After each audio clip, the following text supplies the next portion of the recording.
दोस्तों, मेरा नाम प्रवीण है। मैं क्रेडिट प्लस का को-फाउंडर हूँ और हम लोग यहाँ इस सेकंड वीडियो पे आए हैं। सेकंड वीडियो में हम लोग बेसिक चीज़ें डिस्कस करना चाहते हैं रिलेटेड टू पेमेंट्स। हमारे इंडस्ट्री में इशू ये रहा है कि पेमेंट्स टाइम से आती नहीं है। बहुत लोगों का सालों साल किसी कंपनियों से पेमेंट फंसा होता है।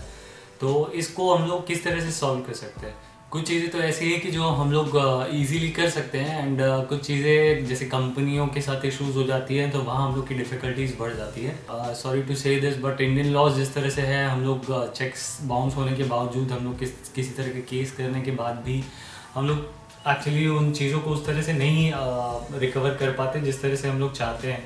आई हैव बीन इनटू दिस, जिसमें मतलब है ना कि हम लोग ने बाउंस हुए केस किया हुआ है और अभी तक 3 साल हो गए हैं, अभी भी चीज़ें रिकवर नहीं हो सकती। और बहुत लोग ऐसे हैं जिनसे मैं मिला हूँ जो अदरवाइज़ भी बोलते हैं कि केस करके बहुत ज़्यादा फ़ायदा नहीं होता है। तो इसके लिए हम लोग को पहले से प्रिकॉशंस लेने चाहिए। वो कैसे? आपको कुछ स्टेप्स में मैं बताना चाहूँगा। जैसे पहले आप कोशिश कीजिए कि आप अपने जो भी डॉक्यूमेंट्स हैं वो बहुत स्ट्रॉन्ग रखिए कि आपने जब वर्क ऑर्डर लिया है कि नहीं, आपने मतलब उसमें सारी चीज़ें सही तरीके से मेंशन किया है कि नहीं। तो ये हो गया आपका कोई भी काम शुरू करने से पहले वाला पार्ट है कि आपको पहले से डॉक्यूमेंटेशन सही तरीके से करना है, वर्क ऑर्डर लेना है, उनको अगर सारे अपने टर्म्स सही तरीके से मेंशन करनी है। ये सारे करने के बाद उन चीज़ों को, डॉक्यूमेंट्स को हमेशा ही आप एज अ प्रूफ रख सकते हो। जब इन केस आपका अगर पेमेंट नहीं आता है तो आप एटलीस्ट लीगल एक्शन लेने के टाइम पे आपके पास चीज़ें स्ट्रॉन्ग तरीके से हो। सेकेंड, जब आपका काम चल रहा हो, जैसे मान लीजिए 1 महीने का काम हो गया और उसके बाद आपने लिखा है कि इनवॉइस देने के 10 डेज 15 डेज में आपको पेमेंट्स मिलने चाहिए। तो जैसे 15 डेज हो जाता है, दैट इज़ टोटल 45 डेज का आपका काम हो गया है और 15 डे पे आपके पास पेमेंट नहीं आ रहा है। तो उस केस में आप ये कर सकते हो कि अपना क्रेन या जो भी मशीन चल रही है उसको स्टॉप कीजिए। स्टॉप करके उनसे बोलिए कि आप जो हमने जो टर्म्स मेंशन किए हुए हैं तो उसमें हमने क्लियरली मेंशन किया हुआ है कि आपको इतने इतने डेज के इसमें सबमिट कर देना है। और पहला तो ये चीज़ कि हम लोग को टाइमली इनवॉइस कर देना चाहिए कि जैसे आज मान लीजिए 30 या 31 को आपका काम कंप्लीट होता है 1 महीना, तो आपको उसी टाइम अपने ऑपरेटर्स से टाइम शीट मंगा लिया, जो भी आपके लॉग शीट्स हैं उन चीज़ों को मंगा के आपको बिल टाइमली कर देना चाहिए। इधर 1 या 2 तारीख तक आपके बिल्स पहुंच जाने चाहिए। इवन अगर वो किसी और स्टेट में है जो मेन ऑफिस उनके, तो आप फास्ट ट्रैक कुरियर से भेज दीजिए या कुछ कर दीजिए, कंफर्मेशन ले लीजिए उनको बिल गया है, ताकि उनका भी प्रोसेस होता है। आप हमेशा मतलब कंपनीज को ब्लेम नहीं कर सकते, उनका भी प्रोसेस होता है, उनके भी वेरिफिकेशंस होते हैं, तो उसमें उनको टाइम लगता है। तो पहला पार्ट आप अपना कर लीजिए कि आप उनको टाइम से इनवॉइस भेज दीजिए। एक बार इनवॉइस भेज देने के बाद उनसे कंफर्म कीजिए कि उनको मिला है कि नहीं इनवॉइस, और जब मिल जाए उसके बाद उनका टाइम शुरू होता है। ठीक है, तो आपने मान लीजिए 15 डेज का टर्म्स रखा है, तो आप 15th ऑफ नेक्स्ट मंथ आप उनसे ओवरऑल कंफर्मेशन ले सकते हो। आप 1-2 दिन आगे पीछे उस चीज़ को कंसिडर किया जा सकता है। 15 to 18 मान लो, फिर 20 या 5 दिन का गैप भी रखो तो 5 दिन उनको एक्स्ट्रा देने के बाद उनको वही कि उनका पूरा प्रोसेस कंप्लीट होकर आपको आपका टाइमली पेमेंट है। अगर नहीं आ रहा है तो आप 20 को मशीन स्टॉप कर दीजिए। अगर मशीन आप स्टॉप करते हो, इससे उनका ये होता है कि उनके काम पे इम्पैक्ट करता है। और कोई भी कंपनी आगे कॉन्ट्रैक्ट लेती है या तो फिर खुद का उनका जो काम होता है वो उनके डेडलाइंस के साथ काम करते हैं, तो कोई भी नहीं चाहता वो हैम्पर हो, क्योंकि वो उनके प्रोजेक्ट पे इफेक्ट करता है, उनके खुद के रेपुटेशन पे इफेक्ट करता है। तो इस तरह की बहुत सारी बेसिक चीज़ें हैं जो हम लोग इग्नोर करते हैं, जो हम लोग लेट गो करते हैं, उसकी वजह से उन लोग हमारा फ़ायदा उठाते हैं। और बहुत केसेस में ऐसा होता है कि ठीक है हम लोग को रिलेशन रखना है उनके साथ, क्योंकि हमको उनके साथ आगे काम भी करना है, बट सिंपल चीज़ ये है कि आपको रिलेशन उनसे रखना है जो आपके काम आए। आपको अगर वो 6 महीना 8 महीना आपकी मशीन यूज़ करे और उसके बाद आपको पेमेंट ही नहीं दे, तो उनसे रिलेशन रख के आप क्या करोगे, राइट? तो आपको ऐसे कंपनियों के साथ काम करना है जिनसे पेमेंट आपके टाइमली आए। ठीक है, आपकी मशीनें चले और अच्छे लेवल पे चले। ठीक है, तो पेमेंट्स को लेके फर्स्ट आप ये कर सकते हो कि अपने डॉक्यूमेंट्स को सही तरीके से रखें। सेकंड आप ये कर सकते हो कि अपने काम कंप्लीट होने के बाद इनवॉइस टाइम से कर दीजिए। थर्ड आप ये कर सकते हो कि इनवॉइस मिलने के बाद उसको फॉलो अप कीजिए। फॉलो अप एक बहुत इंपॉर्टेंट चीज़ है, क्योंकि क्या होता है एम्प्लॉयज़ जो सामने वाली कंपनी के वो उतने रिस्पॉन्सिबल हो नहीं हो, आप हमेशा ही 3 से 4 लोगों का नंबर लेके रखें जिनसे आप फॉलो अप कर सको। जिससे क्या होगा कि आप किसी एक के ऊपर डिपेंडेंट नहीं हो। कल को कहीं गांव गया हुआ है, कहीं छुट्टी पे गया हुआ है, कहीं उसके कुछ सीवियर कुछ हो गया उनका, तो उस केस में आपका चीज़ हैम्पर नहीं करेगा। तो आप हमेशा 2 या 3 लोगों से कोऑर्डिनेट करिए, जिससे आपके लिए ये होगा कि आप कभी भी कहीं स्टक नहीं होंगे रिगार्डिंग पेमेंट। आप मतलब किसी ना किसी से बात कर पाओगे, कोई ना कोई रिस्पॉन्सिबल होगा। एंड फोर्थ चीज़ आप ये कर सकते हो कि आप टाइमली मेल्स डालिए, रिमाइंडर मेल डालिए कंपनी को।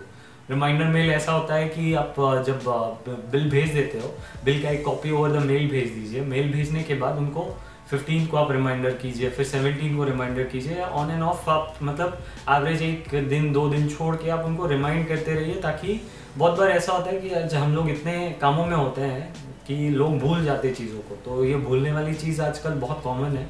तो होता है कि आप फ़ोन करके जब बोल रहे हो उनको कि क्या हुआ मेरा पेमेंट का सर, कल करवाते हैं, और फिर वो अपने कामों में उलझ जाते हैं और फिर आपका पार्ट रह जाता है। तो वो कैसे होगा आपका। फिर दूसरे दिन आपने एक दिन छोड़ा, आपने वेट किया कि ठीक है वो कल कर रहा है नहीं कर रहा है, तीसरे दिन आपने फिर कॉल कर लिया, वो बोलेगा अरे यार मैं तो भूल गया था इसका। तो ऐसा होता है, ये चीज़ हम लोग ने एक्सपीरियंस की है, इसलिए शेयर कर रहे हैं। एंड फिर आप उन चीज़ों को मेल पे फॉलो अप करते रहेंगे। तो क्या मेल नॉर्मली क्या होता है, सीसी होती है, मतलब 4 या 5 लोग होते हैं जो अकाउंट्स डिपार्टमेंट या जो भी नॉर्मल अच्छी कंपनी में होंगे, तो एक 3-4 लोग हमेशा ही कनेक्टेड रहेंगे। पेमेंट हो गया, अकाउंट्स हो गया, ऐसे 3-4 लोग कनेक्टेड रहेंगे, तो उनको मेल करते रहिए। तो क्या होता है कि उनके सामने प्रायोरिटी पे आप रहते हो, ठीक है। उनको अगर 15 लोग का पेमेंट करना है तो आप पहले 5 में दिखोगे कि अरे हाँ इनका भी बार बार मेल आ रहा है, इनको पहले पेमेंट करते हैं। तो ये आप कर सकते हो, क्योंकि आप जो फॉलो कर रहे हो शायद दूसरा कोई फॉलो नहीं कर रहा हो, तो आप बाकी लोग से अच्छा कैसे कर सकते हो। तो ये कुछ चीज़ें हैं जो आपको हेल्प करेगी। तीसरा, जब आपको पेमेंट्स नहीं मिल रहा है तो आप मशीन को स्टॉप करना एक बहुत स्ट्रॉन्ग स्टेप है। उसके बाद आप हो सके चाहे वो जहाँ भी हो, आप कोशिश कीजिए कि आप मतलब 1 महीने का नहीं मिला, आप दूसरे महीने का नहीं मिल रहा है, आप मशीन किसी मजबूरी की वजह से स्टॉप नहीं कर सकते। आप या फिर आपका कोई स्ट्रॉन्ग अच्छा एम्प्लॉय जो जाके उनसे कन्वीनियंट लेवल पे बात करके, मतलब आपको अगर रिलेशन अच्छा रखना है, कन्वीनियंट लेवल पे बात करके कोई चीज़ को अंडरस्टैंडिंग करवा के आपके पेमेंट्स टाइम से ले सके, ठीक है। एंड हम लोग ने जहाँ तक एक्सपीरियंस किया है, एक और चीज़ आप कर सकते हो, आप हमेशा अपने इनवॉइस में लिख सकते हो कि आप अगर ये 15 तारीख तक पेमेंट नहीं करते, ठीक है, आपको इसका उसके आगे जितने भी डेज होंगे पर डे इतना इतना इंटरेस्ट लगेगा, ठीक है। हो सके तो आप एक इनवॉइस बना के भेज दीजिए, मतलब अगले महीने एक और इनवॉइस बना के भेज दीजिए, ये इंटरेस्ट क्या है, इसका इतना लगेगा। अब मुझे नहीं पता कि कितना तरीके से काम करेगा, बट मैंने देखा है कुछ लोगों के लिए काम करता है कि आपका बेसिक पेमेंट तो कम से कम जल्दी आता है। दूसरा, इनकेस जल्दी नहीं भी आता है तो कोई आपका पेमेंट कट नहीं करता। जैसे आजकल बहुत होने लगा है कि पेमेंट कट करके आज आपका 15 लाख बनता है तो वो बोलते हैं कि ठीक है आओ सेटल करते हैं, हम लोग आपको 8 लाख देंगे। फिर आप बोलते हो नहीं कम से कम 10 लाख दो, तो वो अपना 5 लाख रुपए ऐसे बचा रहे हैं।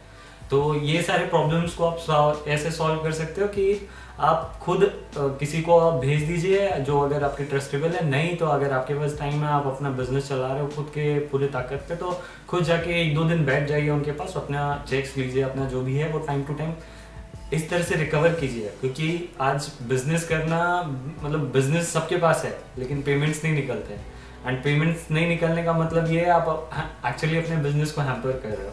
तो ये कुछ स्टेप्स हैं जिनको आप ट्राई करके देखिए, और अगर आपके पास कोई सजेशन है तो हम लोग को भी बताइए, तो हम लोग सबसे शेयर करेंगे फ्यूचर वीडियोस में। तो फिर बेसिकली एक विन विन सिचुएशन चाहिए। आगे कंपनी जो काम करती है, ठीक है, उनको भी कहीं से पैसा आना होता है, और बहुत बार ऐसा होता है कि उनके पैसे आते हैं और आप अगर उनके प्रायोरिटी लिस्ट में नहीं हो, जैसे मान लीजिए ठीक है इसका कॉल नहीं आ रहा, मेल्स नहीं आ रहे, कुछ नहीं है, इसका कोई प्रॉब्लम नहीं है, तो कुछ बोलता नहीं है, मशीन भी बंद नहीं कर रहा है, हम लोग को तो ऐसे ही लोग चाहिए, राइट। तो वो लोग तो चाहते हैं कि आप ऐसे ही हो कि आपने एक बार मशीन दे दिया, आप भी यही सोचते चलो रिलेशन है, चलो मशीन तो चल रही है ना, पैसे आ ही जाएंगे ना, कहाँ जाएगा, डूबेगा थोड़ी, चल 10 की जगह 5-15 की जगह 10 तो आएगा। तो ये सारे ऐसे ही लोग वो लोग चाहते हैं, ताकि जब आप 15 के लिए हो जाए तो नेगोशिएट करके वो लोग अपना पैसा बचाए। आजकल कंपनियां जो पैसा पे करती है अपने एम्प्लॉयज़ को, वो लोग इसीलिए पे करती हैं कि वो लोग कॉस्ट बचवाना चाहते हैं, ठीक है। तो वो आपसे अगर 5 बचा रहे हैं, इस तरह से अगर उनका 100 वेंडर है, वो लोग कितना पैसा बचा रहे हैं अपनी कंपनी के लिए, ठीक है। वो उनकी खुद की सैलरीज उस पर डिपेंड होती है बहुत बार। तो बहुत कंपनीज ये करते हैं, अगर आप लोग को नहीं मालूम, मैंने देखा हुआ है ऐसे कंपनीज को फेस किए हुए हैं जहाँ पे वो लोग सिर्फ लोगों को इसलिए सैलरी दे रहे हैं ताकि वो नेगोशिएट करके कंपनी के पैसे बचा सके। मतलब आप ये समझिए, आपने अपना 100 टन का क्रेन बहुत लड़ झगड़ के 4 लाख रुपए में लगा लिए, ठीक है। आप सोचते हो चलो मेरा सैलरी निकले, बेसिक एक्सपेंसेस निकले, इंस्टॉलमेंट निकले, वो उन्होंने 6 महीना होल्ड कर लिया, ठीक है। आपको 6 महीना होल्ड कर लिया, 7 महीना होल्ड कर लिया उन लोगों ने। उसके बाद वो बोलते हैं कि ठीक है आप एक काम कीजिए, आ जाइए 7वें महीने में, हम लोग बैठते हैं, हम लोग आपका 5 लाख कम कर रहे हैं, ठीक है। तो आपका एक्चुअल रेंटल कहाँ गया? ऊपर से जो 6 महीना उन्होंने नहीं दिया, 7 महीना नहीं दिया, वो पैसा यूटिलाइज करे अपनी चीज़ों के लिए, ठीक है। तो ये सारी चीज़ें हैं। हम लोग की इंडस्ट्री है अभी इतनी बड़ी है और हमारी एक एक मशीन्स जो है जब लगती है तो उनका जो रेंटल्स होता है वो इतना ह्यूज होता है कि कंपनियां हर तरह से आपको, अगर वो 4-6 महीना पेमेंट नहीं दे रही है, अगर वो उतना ही पैसा अपने खुद के रोलिंग में लगा रही है, तो वो बहुत सारा उनके खुद के इंटरेस्ट होते हैं, कंपनियों से लोन लिए होते हैं, तो वो बहुत सारी चीज़ों को मैनेज कर रहे होते हैं। और हम और आप शायद कॉर्पोरेट नहीं है, लेकिन वो लोग कॉर्पोरेट है। वो लोग हर चीज़ को एनालाइज करते हैं, हर चीज़ को कोशिश करते हैं कि वो लोग आपसे बचाया हुआ 5 लाख रुपया उनके लिए बहुत है, ठीक है।